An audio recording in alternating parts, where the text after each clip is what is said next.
수험생 여러분 안녕하십니까. 자, 물권법 테마인데요. 자, 물권법 테마는 테마 18번부터 정리되어 있는데 제가 정리하는 것들 반드시 꼭 복습하고 반복하라고 했습니다. 자, 물권 들어가면서 서술 파트에 뭐 도표 정리되고 몇 가지 서론 파트에서 그동안 나왔던 기출 지문들을 정리해 놨는데 그 도표에서 물권 채권의 비교에서는 그 얘기 하나 조심하셔야죠. 그 도표에서는 유지, 수선, 수리 의무. 유지, 수선, 수리. 그렇죠? 물권에서는 유지, 수선, 수리는 누가 하는 거예요? 설정자들이 해주는 게 아니죠. 토지 소유자, 건물 설정자가 하는 것이 아니라 전세권자가 또는 지상권자가, 물권자가 스스로 하는 거죠. 스스로 하기 때문에 전세권이 끝났을 때 지상권이 끝나서 토지 건물을 반환할 때 전세권 지상권자는 필요비, 수선수리가 필요비잖아요. 필요비 상한청은 없다. 하지만 얘들도 계량비, 유입비 상한청권이 있는 거예요. 물권자들도 전세권자 설정자에게, 지상 설정자에게 반환하면서 유입비 상한청은 인정한다. 하지만 이거 있을 수 없어. 자기들이 스스로 하는 거기 때문에. 하지만 채권이 임대차에서 수선 수리는 누가 하는 거예요? 임대인이 하는 거예요. 임대인이 져야 되는 거예요. 따라서 임대인이 하지 않아서 임차인이 임차 목적물에 수선 수리를 집어넣었을 때는 임차를 반환할 때 당연히 임차 임대인에게 필요비 상한청권 인정한다. 물론 유입비 상한청권도 물론 있고요. 요 차이가 완전 임대차는 채권이고 전세 지상 물권이잖아. 이 차이가 벌어지는 거죠. 그래서 물권에서는 유입비 상한청권만, 임대 채권에서는 임차 임대인에게 필요비 상한청이 모두 있다는 거. 요거 하나 조심하시고요. 그 다음에 기출지문은 한 번씩 여러분들 읽어보시면 되는데 특히 그 기출지문 정리한 것 중에서 7번 지문 하나 주의하셔야겠죠. 이 정도 하나. 무슨 말 하는 건가? 지역권은 요역지 토지 소유권부터, 우리 항상 지역권 그러면 뭐로 바꾸다? 승역지. 지역권 이꼴 승역지를 지역권에 부르잖아요. 지역권은 다른 말로 승역지는 요역지 소유권으로부터 분리, 독립하여 양도할 수 있다 없다? 없다 그래야죠. 요역지와 승역지는 운명을 같이 한다. 승역지는 요역지가 딸려있는 종된 권리다. 그래서 수반성 원칙과 부정성 원칙을 지켜야죠. 그래서 지역권은 승역지는 요역지와 함께만 양도해줘야지. 승역지만 분리양도할 수, 지역권이 승역지잖아요. 승역지만 분리양도할 수 있는 거 아니다. 절대. 이건 강행규정이에요. 강행규정. 절대로 안 된다. 강행규정. 자, 그 얘기죠. 따라서 그 지문은 틀린 지문이잖아요. 자, 그 정도 봐주시고요. 그 다음에 기출문제 핵심 정리다 그래서 동산과 부동산의 차이점. 이런 것들이 단다시 문제 나오면 어렵단 말이에요. 동산, 부동산, 물권 비교. 나머지 읽어보면 돼요. 1번, 2번 공신력의 차이, 공시방법의 차이 등등 또는 물권 종류의 차이 다 좋은데 거기서 5번 지문이요. 요거 하나 조심하셔야 돼요. 물건을 동산과 부동산 나누는데 우리 민법에서 동산은 어떤 차이가 있느냐. 첫째, 강제 집행의 차이. 부동산은 압률 잡아야죠. 어디 등기부에. 하지만 동산은 뭐 공적 장부 잡는 것이 아니라 현장에 나가서 딱지 붙이지, 압류 빨간 딱지 붙이잖아요. 강제 집행 방법의 차이가 있고요. 또 하나는 취득시효 기간의 차이가 있죠. 부동산 취득시효 몇 년이죠? 20년, 10년. 동산 취득시효는 악이라면 10년, 선이라면 5년만 전면 손해낸다. 취득시효 기간의 차이가 있고요. 환매 기간의 차이죠. 환매. 부동산 환매 특약은 아무리 길게 정해도 몇 년? 5년 초과할 수 없다. 동산 환매 특약은 3년. 초과하면 안 된다. 5년, 3년. 환매 기간의 차이가 있어요. 그렇죠? 하지만 이 차이 있지만 주의할 거. 과실의 기속은 차이가 없어요. 그래서 동산을 매매했건 부동산을 매매했건 인도시까지는 수취권 누구한테 있다? 과실세는 매도인에겠다. 동산, 부동산 모두 인도시까지 수취권은 매도인한테 있어요. 과실 기속의 차이점은 없어요. 요거요. 요 단다시면에 마음에 걸려서 그래요.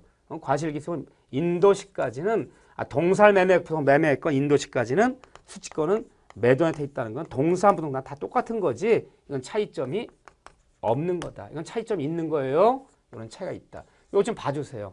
단다시 문제 이런 문제들이 나오면 우리가 생각보다 어렵단 말이에요. 이런 것들 하나씩 딱딱 체크해 주시고. 자, 이제 테마 18번에 물권 법정주의 반드시 나오죠. 자, 물권 법정주의도 단다시 문제가 워낙 잘 나오잖아 이렇게요. 그런데 185조에 물권의 종류, 법조는 종류만 나와 있어 법조문에는요. 하지만 종류뿐 아니라 내용까지도 법엔 내용이 없잖아요. 법조문에는요. 물권의 종류 강제, 내용 강제, 내용까지도 법률 또는 관습법 외에는 임의로 창설하지 못한다. 물권 법정주의. 이 물권 법정주의가 의미하는 바가 뭐랬어요? 물권의 종류, 가지수와 내용은 법률과 관습법을 인정하는 것 외에는 임의로 창설 못한다는 얘기는 물권법이, 물권 법정을 의미하는 건 물권법이 주로, 반드시는 아니죠. 주로 강행, 규정임을 선언하고 있는 법조문이죠. 이게요. 또 왜, 이유, 왜 물권의 종류와 그 내용까지도 법률과 관습법에 정해진 데만 써야지 임의로 창설 말하라. 이 물권 법정을 택한 이유, 그래야지만이 물권의 종류와 내용을 우리가 약속한 데만 써야지만이, 딱 약속한 데만 써야지만이 공시의 명확성, 명확히 공시할 수가 있단 말이에요. 명확성을 기해서 결국은 거래 안전을 지키자는 거예요. 약속한 종류, 약속한 내용도만 써야지만 사람들이 권리 분석을 할 수 있는 거예요. 공시를 명확히 해서 거래 안전을 지키자는데 물권법 입법 취지가 있는 것이다. 그 중에서 다 기출지문이 나왔던 거예요. 그 중에서 다 좋아요. 거기 보면 6번 얘기 봐보세요. 6번 얘기. 특별히 6번 조회해 보세요. 6번에 저당권자가 그 담보부동산을 이용하는 것을 저당권자가 교환가치만 지배하는 것이 아니라 저당자분 은행이 저당자 아파트를 사용하기로 하자. 사용도 하기로 하는 저당권을 하자. 이게 물권 법정에 어긋나는 거예요. 저당권이란 물건의 교환가치만 관념적으로 지배하지 점유율수반한 물건이 아니에요. 이 법조에 규정되어 있는데 법조문대로 하지 않았어요. 돈을 빌려 은행이 아파트 저당 잡고 돈 안 갚으면 경매도 하고 돈 갚을 때 사용 수익도 은행이 저당권자 하기로 하자. 법에 정해진 내용대로 하지 않았단 말이에요. 이 내용 강제 위반한 거예요. 보세요. 저당권자가 그 담보부동산을 이용까지 하는, 점유까지 수반하는 것을 내용으로 하는 저 약정은 유효다 무효다? 무효죠. 왜? 물건의 종류 내용도 정해진 내용대로만 써야지. 니네가 임의로 합의해서 막 창설하면 안 되는 거죠. 내용 강제 위반했잖아요. 무효이다. 그러더라는 거죠. 그 다음에 9번 얘기, 특히나 9번 얘기 다 기출지문들이에요. 9번에 보면 종류 강제, 내용 강제, 정해진 종류대로만 써라. 법률과 관습을 인정한 내용대로만 써라. 그런데 9번에 종류 강제와 내용 강제 위배된 법률 행위는 모두 전부 무효다. 이게 틀렸죠? 종류 강제, 정해진 종류 8가지만 갖고 써라. 근데 종류 강제를 위반했어요. 종류 강제 위반, 새로운 종류 만들었어요. 합의로. 새로운 종류 없는 물건 종류 만들었단 말이에요. 종류 위반하면 이것은 언제나 무효예요. 맞아요. 그렇지만 내용 강제, 물건은 소유권의 내용, 지상권의 내용, 저당의 내용, 정해진 내용들만 써라. 근데 정해진 내용대로 쓰지 않고 내용 강제를 위반했어요. 내용 강제 위반하면 언제나 무효라는 얘기가 아니라 일부 무효의 법리에 따라 일부 무효의 법리에 따르기 때문에 내용 강제 위반했더라도 원칙은 무효가 맞아요. 하지만 위반한 그 부분, 그 내용 강제 위반한 그 부분이 없었더라도 나머지만 가지고도 물건이 해수가 인정될 때는 예외적으로 언제나 무효되는 되는 것이 아니라 나머지가 뭐 할 수도 있다. 유의할 수도 있는 것이지. 언제나 서로 법적 취급이 다르잖아요. 그런데 이걸 같이 묶어서 종류와 내용적 위반은 언제나 무효다면 틀리죠. 이건 맞지만 이거는 유효화될 수도 있잖아요. 그래서 9번 지문이 굉장히 중요한 지문이에요. 꼭 체크해 주시고요. 나머지 한번 줄줄줄 보면 되는데 자, 이제 테마 18번에서 물권 법정주 얘기를 했고 두 번째는 2번에 있는 물권의 청구권 반드시 만나야겠죠. 서론 파트 제일 중요한 게 물권적 청구권이에요. 자, 물권 청구권 안에서 가장 기본적이며 가장 잘 나온 지문들을 제가 정리를 14개를 해놨어요. 1번부터 14번까지 가장 많이 나왔던 지문들을 14개 정리해놨다. 이거는 물론 다 소화를 시켜야겠죠. 이거요. 이 정도야. 자, 이 중에서 특히 어디에 있는 거요? 8번. 8번에 있는 거 조심하셔야죠. 자, 8번 볼까요? 물권적 청구권이 성립하면은 상대방의 고의과실 요하지 않는다. 즉, 물권 청구권은 상대방의 현재 점유자의 고의과실이 없더라도 현재 점유자가 선의 무과실이더라도 행사할 수 있는 것이지 침해자가 현재 점유자가 고의과실이 있을 때만 행사한다는 얘기가 아니었잖아요. 즉 상대방의 침해자의 고의과실은 요건이 아니다. 상대방이 선의 무과실이더라도 쫓아가서 목적을 반한 결과 제거 요구할 수 있는 거지. 고의과실 요하지 않는다. 맞는 지문이죠. 그런 다음에 거기 보면 뭐 9번, 10번 다 마찬가지 얘기인데 뭐 10번 얘기 같은 거 보면요. 비용 부담은 결과 제거, 목적 반환, 비용 부담은 우리 판례는 항상 누가 부담한다? 항상 상대방이 부담한다. 뭐 이런 얘기고요. 그런 다음에 14번 같은 거 주의하셔야죠. 어렵지 않아요. 이렇게요. 14번 같은 거 주의하셔야죠. 14번에 소유권을 양도함에 있어서 항상 물권 청구권과 물권은 운명 같이 해야 되죠. 소유권과 물권 청구권은 운명 같이 하기 때문에 소유권이 이전되면 뭐 물권 함께 이전해 줘야지. 물권과 물권 둘 중 하나만 분리돼서 양도될 수 없기 때문에 소유권이 넘어가면 물권 청구권도 함께 넘어가야지. 물권 청구권은 전소유자 행사하기로 하자. 분리되는 거 절대 있을 수 없다. 그렇죠? 그런데 물권자들은 자기 물권이 침해받으면 현재 점유자가 선의 무과시더라도 행사할 수 있는데 다만 다음 같은 경우는 행사가 제한받는다. 즉 물권자들도 아무리 내 물권이 침해받더라도 함부로 행사할 수 없는 즉 물권청구권 행사 제한받는 경우가 있었죠. 그렇죠? 내 물권이 침해받았더라도 다음은 함부로 행사할 수 없다. 어떤 경우가 있었죠? 그것이 상린관계 적용을 받을 때는 아무리 소유권자라도 내 물권 침해받더라도 함부로 행사할 수 없다. 제한받아요. 또 물권자가 자기 물권 침해하던 건 맞아요. 맞지만 그 물권 청구 행사하는 것이 지나친 권리 남용에 해당될 때는 물권자도 함부로 행사할 수가 없어요. 권리 남용이 뭐라 그랬죠? 물권 청구 행사하는 사람이 남는 이익에 비해서 상대방의 불이익이 현저히 크다면 이게 권리 남용이야. 그때는 목적을 반하는 결과 제거를 함부로 행사할 수가 없다. 또 하나는요. 상대방의 점유가 점유할 수 있는 정당한 권한이 있을 때는 정당한 권한이 있는 사람한테 함부로 목적을 반환을 행사하면 안 되겠죠. 상대방이 지금 내 물건 맞아요. 내 물건 침해해서 맞아요. 하지만 상대방이 지금 돈 안 갚아서 내 물건 유치하고 있는 중이에요. 유치권 행사 중이에요. 내 물건 맞아요. 근데 왜 안 돌려주냐? 상대방이 지금 나에게 동시행의 항변권을 주장하면서 인도거절하고 있는 거예요. 정당 권한이 있잖아. 이런 사람한테는 아무리 소유권자라도 쫓아가서 반환 청구하면 안 되겠죠. 행사 제한받는 경우죠. 그 다음에 물권 청구권 행사를 직접 하지 못하고 이 물권적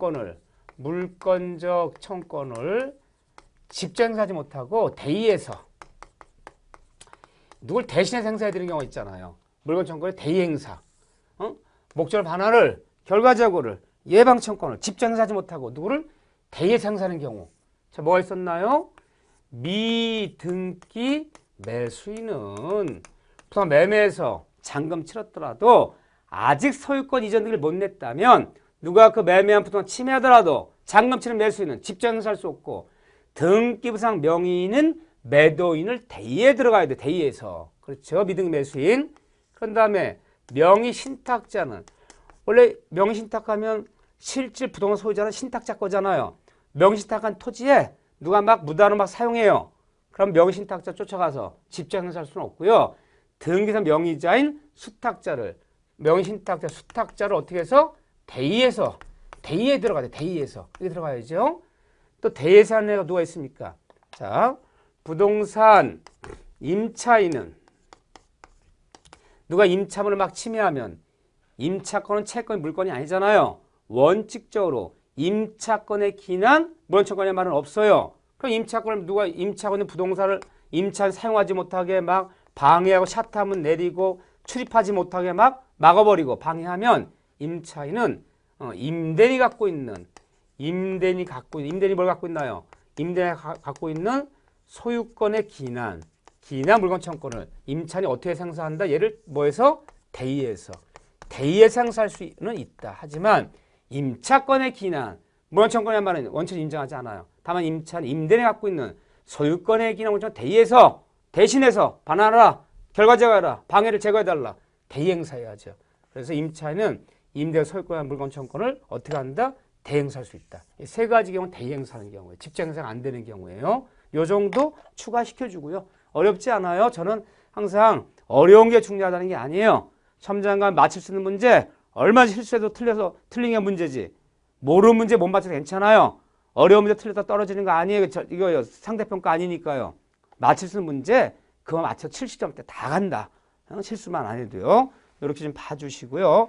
테마 20번에는 공시원칙 나와 있는데 테마 20번은 특별히 제가 설명드리진 않아요.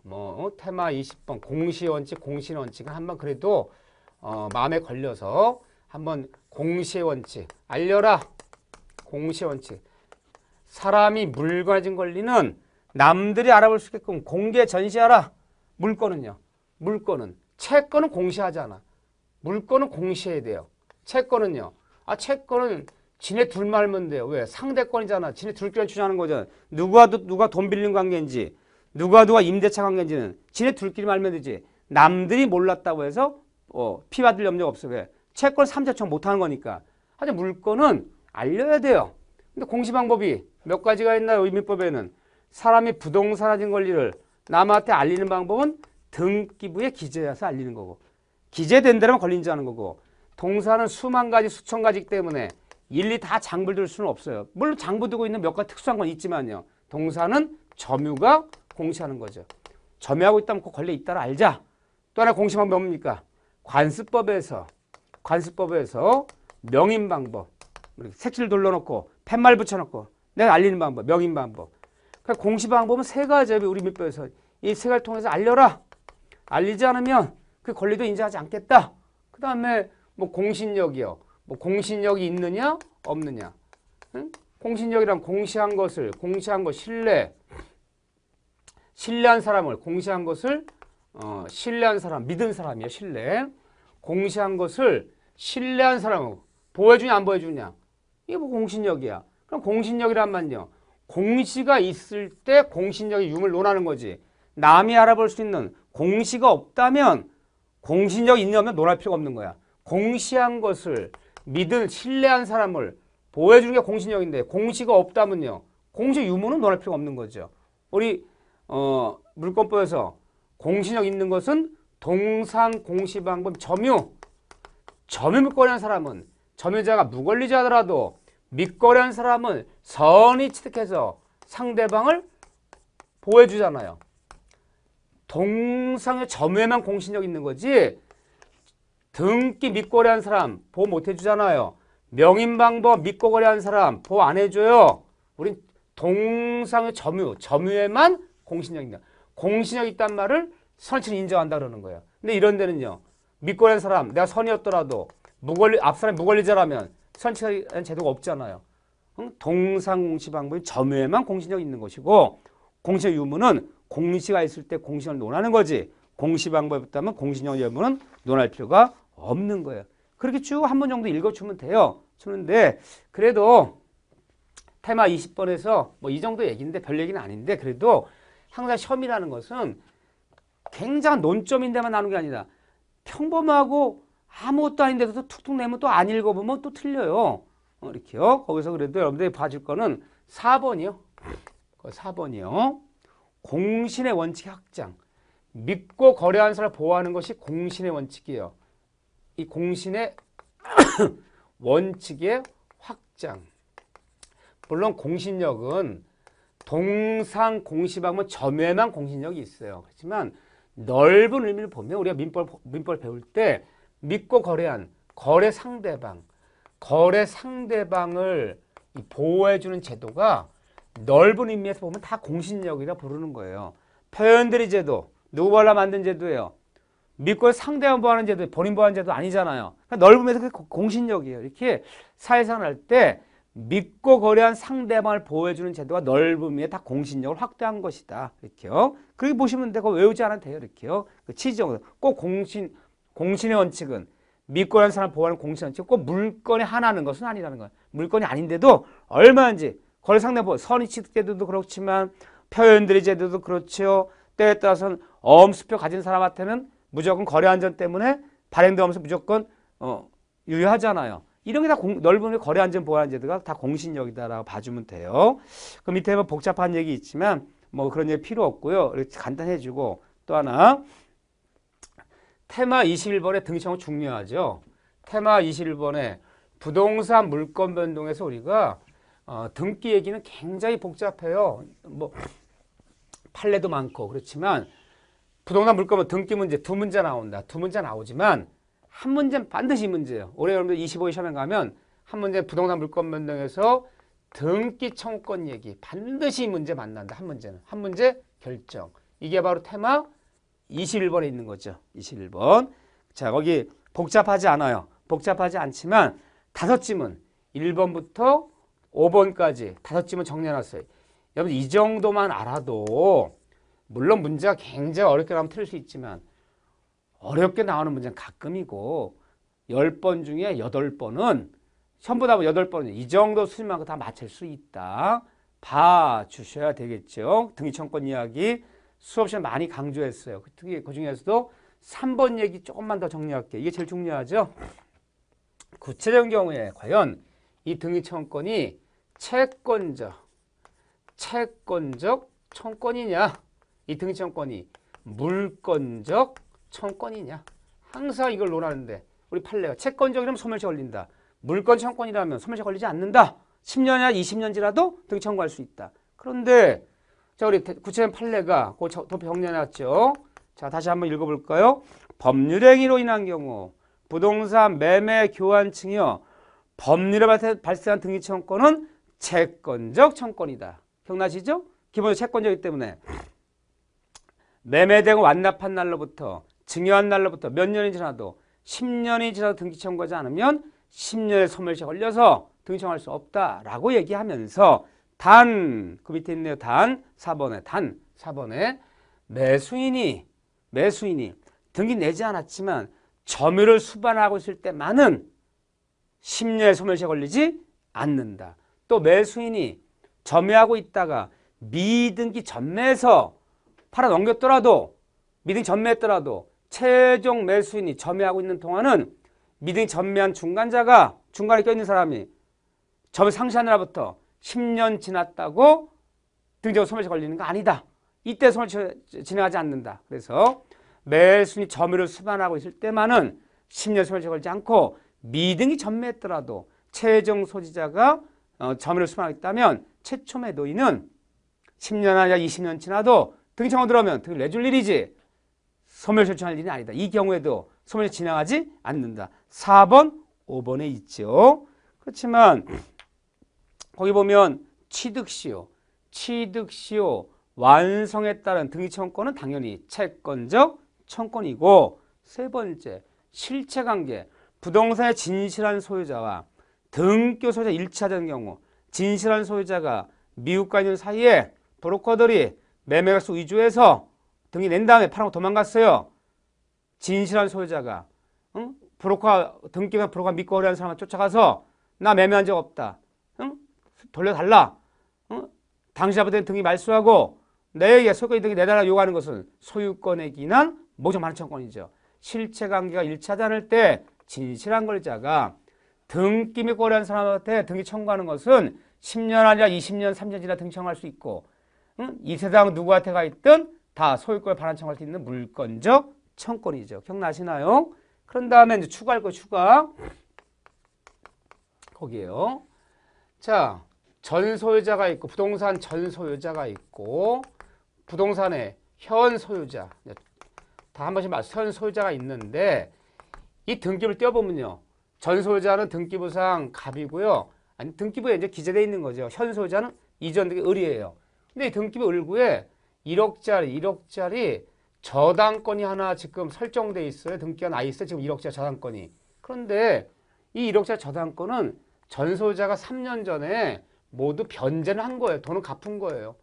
돈은 갚았지만 아직 등기는 말소를 안 시켜놨어요. 그러니까 모든 담보물권은 돈 갚는 날에 소멸된 거지 말승장에 소멸한 건 아니잖아. 소멸하는 건 아니잖아요. 근데 남들은 자꾸 오해를 하잖아요. 이거 말소시키려고 그래요. 돈은 갚았지만 이제 3년 전에 갚은 돈이야.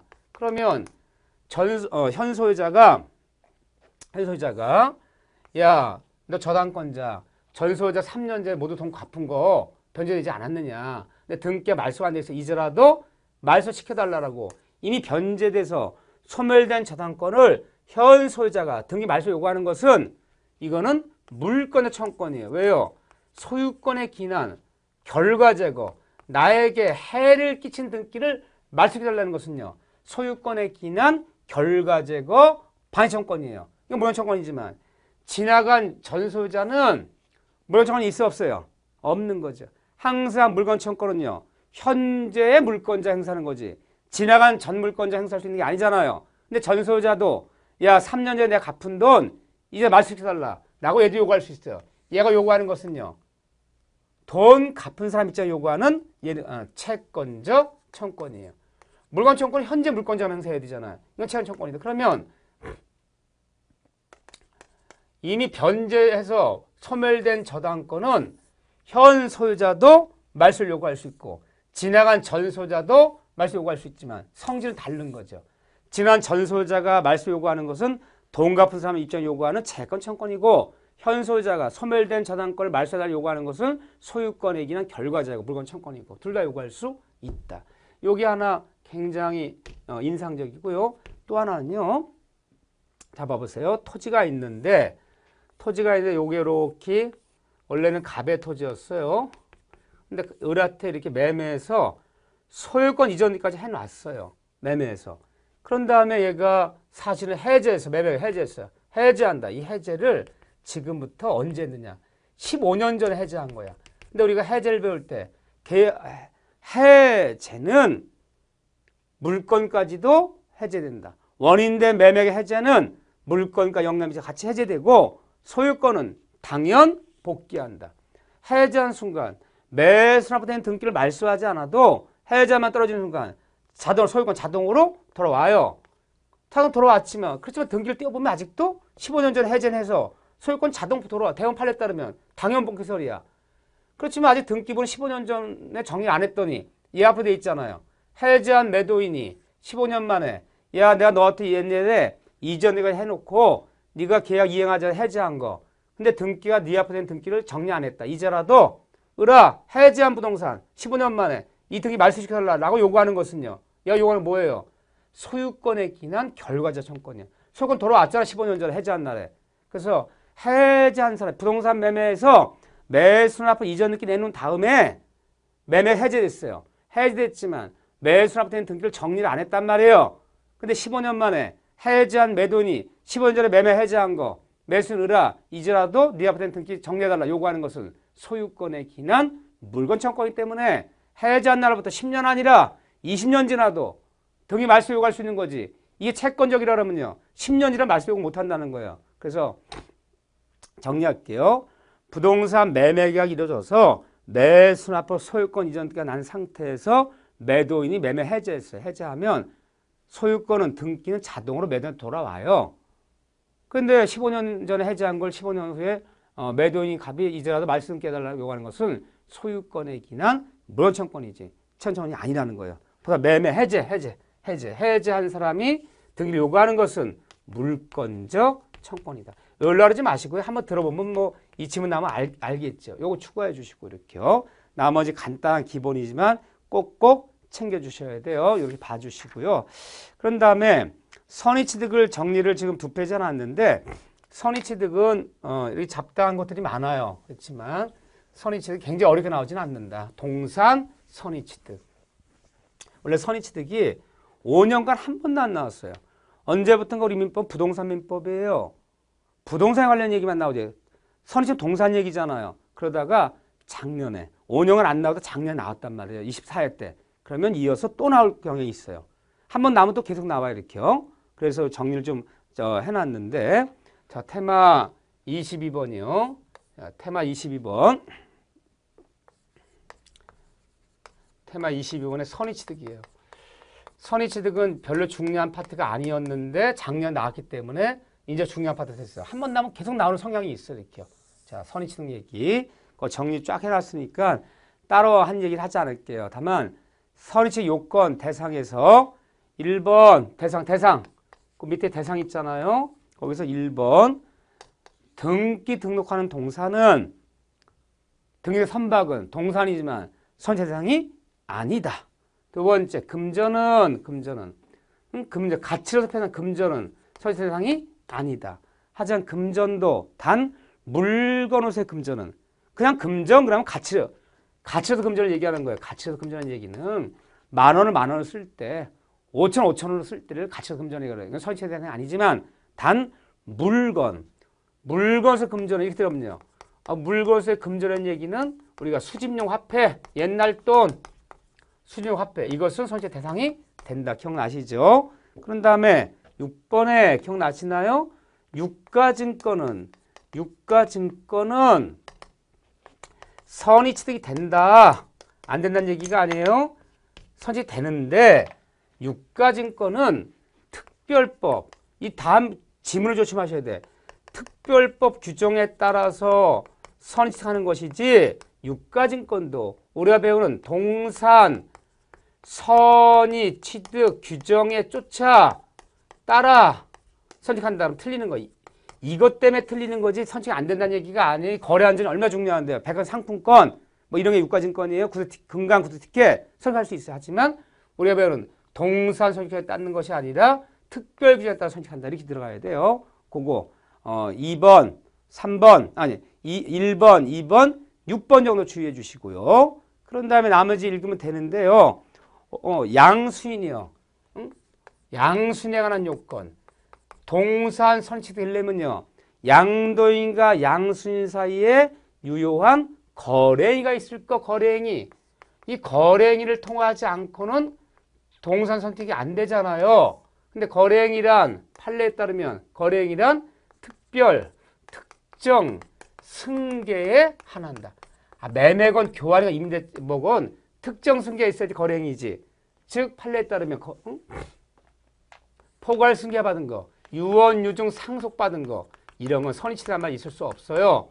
또 거래행위가 아닌 사실행위 통해서는 선의취득한 말이 있을 수 없다. 동산이지만 반드시 특정 승계, 매매건 교환이건 즉 특정 승계가 있어야 돼. 그렇죠? 이것도는 안 된다. 그 얘기가 구체로 나와 있는 거예요. 기역, 니은 이렇게 나와요. 단자식 문제가.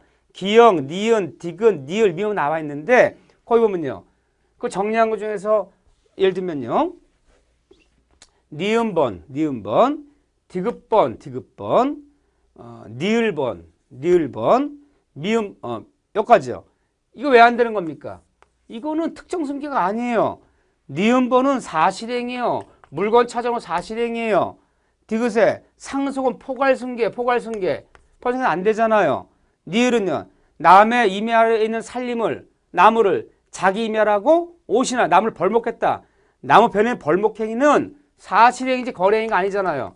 이런 것 통해서는 선택할 수 없는 거잖아요. 그 구체적인 사례를 준 거 이렇게요. 봐주시고 요거 다 여기 제가 밑줄 걷는데 다 밑줄 그셔야 돼요. 여러분들 형광펜으로.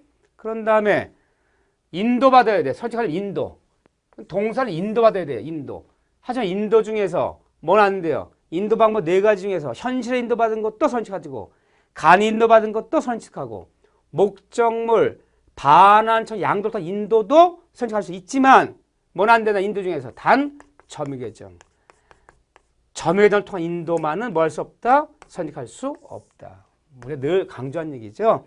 인도, 현실의 인도 받은 것만 선택한다는 얘기는 아니에요. 하지만 인도바 중에서 무슨 인도는 안 되는 선취득이 단 점유계정. 그 기억에 있네요. 기억에 쭉 내려면 점유를 취득했을 거 기억에 단 점유를 통한 인도 방법은 선택할 수 없다. 그렇죠. 그런데 선택하려면 동산 양수인은 공연, 평온, 선의, 무과실 네 가지 갖춰야 되는데 동의 양수인의 공연, 평온, 선의까지는 추정해 주지만 무과실은 추정하지 않는다.